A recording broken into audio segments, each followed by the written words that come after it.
Right, ఇదే అంశంపై ఇవాళ డిబేట్లో మాట్లాడదాం. డిబేట్లో పార్టిసిపేట్ చేస్తున్నారు బీఆర్ఎస్ మాజీ ఎమ్మెల్యే బొల్లం మల్లయ్య యాదవ్ గారు అండ్ అలాగే వైసీపీ నాయకులు పాదయాత్ర వెంకటేశ్వర రెడ్డి గారు మనతో ప్రస్తుతానికి జాయిన్ అయ్యారు.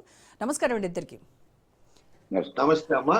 సో మల్లయ్య గారు, ఏంటి రాయలసీమ లిఫ్ట్ ఇరిగేషన్ ప్రాజెక్టును ఆపించిన చరిత్ర నాది, ఏపీకి నీళ్లు దోచిపెట్టినటువంటి చరిత్ర కేసీఆర్ది అని అసెంబ్లీ సాక్షిగా సీఎం రేవంత్ రెడ్డి చెప్పినటువంటి మాటలను ఎలా చూస్తున్నారు?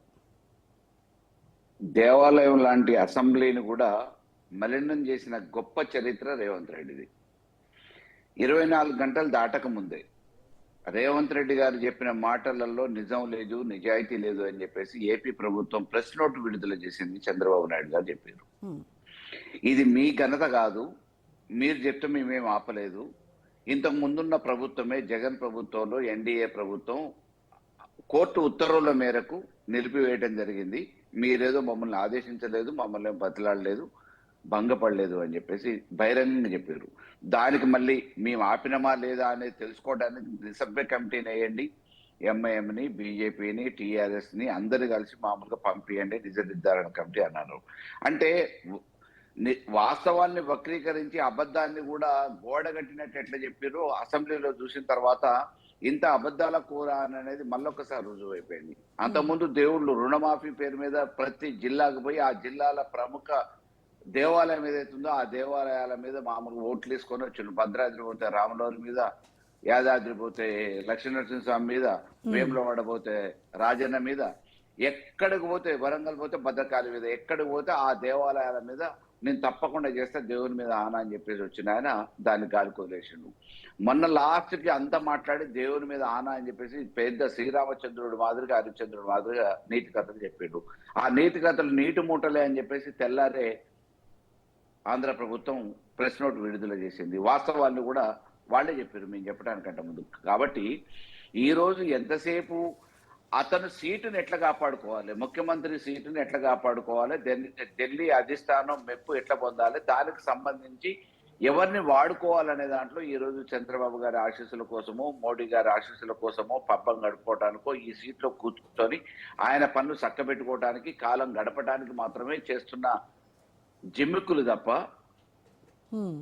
కుప్పిగంతలు వేస్తున్నాడు తప్ప ఈ తెలంగాణ ప్రజానీక బాగోగుల గురించి కానీ, రైతాంగం గురించి కానీ, వ్యవసాయ అభివృద్ధి కోసం కానీ ఆలోచించట్లేదు అనటానికి ముమ్మాటికి వాస్తవం అనేది నిదర్శనంగా ఈరోజు రుజువైంది.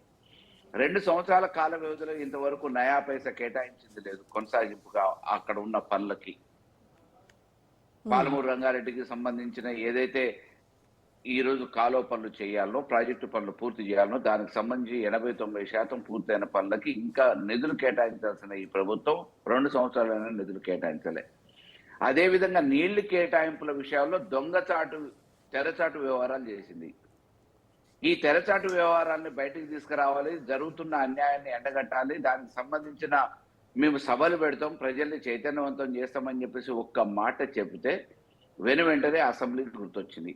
అసెంబ్లీ గుర్తొచ్చిన తర్వాత అసెంబ్లీలో పీపీటీ చేస్తామని చెప్పేసిన వాళ్ళు అంతకుముందేమో ఇదే విషయాల మీద పీపీటీ చేస్తామంటున్నాం, మేము ప్రిపేర్ రాలేదు అని చెప్పి అసెంబ్లీ నుంచి బైకట్ చేసిపోయిన వాళ్ళు మొన్న అసెంబ్లీలో పీపీటీ చేయడానికంటే ముందు నిజంగా ప్రతిపక్షం వచ్చి హాజరైతే వాళ్ళ నిజ స్వరూపం ఎక్కడ బయటపడుతుందో అన్న ఉద్దేశంతో తెలంగాణ ఉద్యమకారుని, ఈ తెలంగాణ బాగోగులు కోరిన అపర భగీరథుని పట్టుకొని కసబ్తోని పోల్చుతారు.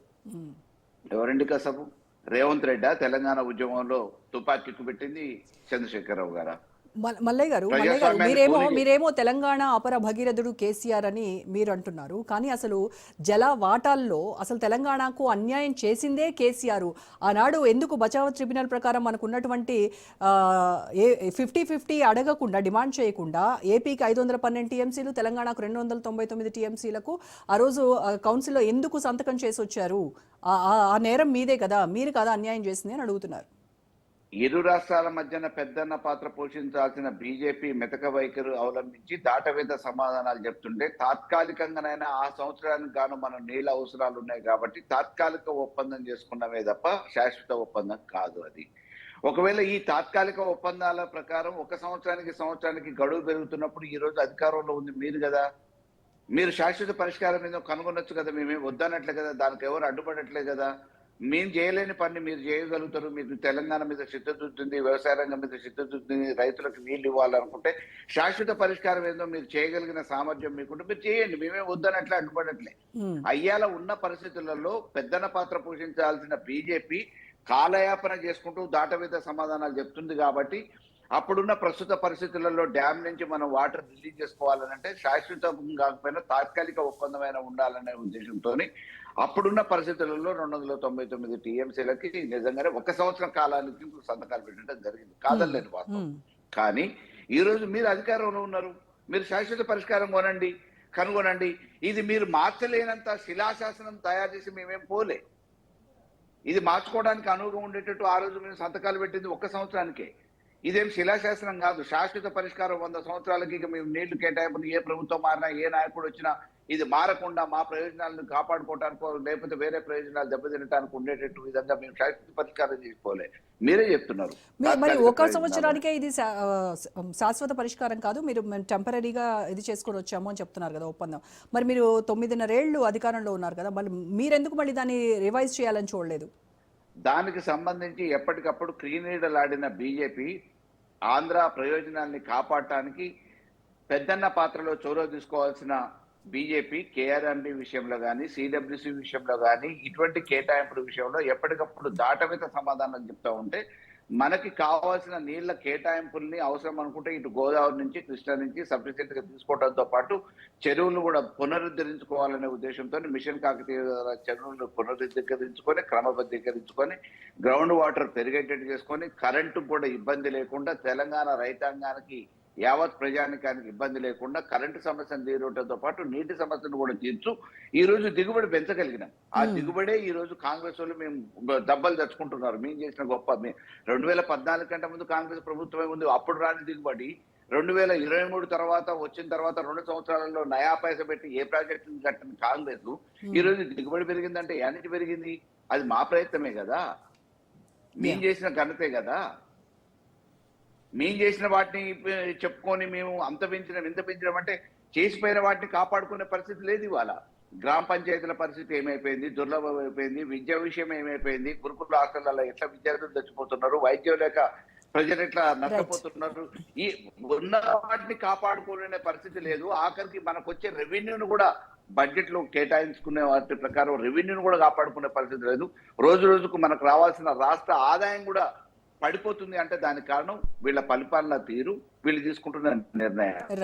ఇటువంటి పరిస్థితులలో అసమర్థ అవినీతి పరిపాలన కొనసాగిస్తున్న కాంగ్రెస్ కి తీటైన సమాధానం అసెంబ్లీలో చెప్పుతామనే భయంతోనే ఏదో రకంగా మాకు మేముగా పొమ్మని లేక పొగబెట్టినట్టు మాకు మేముగా బయటకు పోయే విధంగా. కానీ వాళ్ళు ఇచ్చినటువంటి పవర్ పాయింట్ ప్రెజెంటేషన్ చూస్తే ఖచ్చితంగా బీఆర్ఎస్ చేసినటువంటి అన్యాయం బయటపడుతుంది, మీరు ఎక్కడ తల దించుకోవాల్సి వస్తుంది అని చెప్పి మీరు కావాలనే వాకౌట్ చేశారు అసెంబ్లీ నుంచి అనేది వాళ్ళ వర్షన్.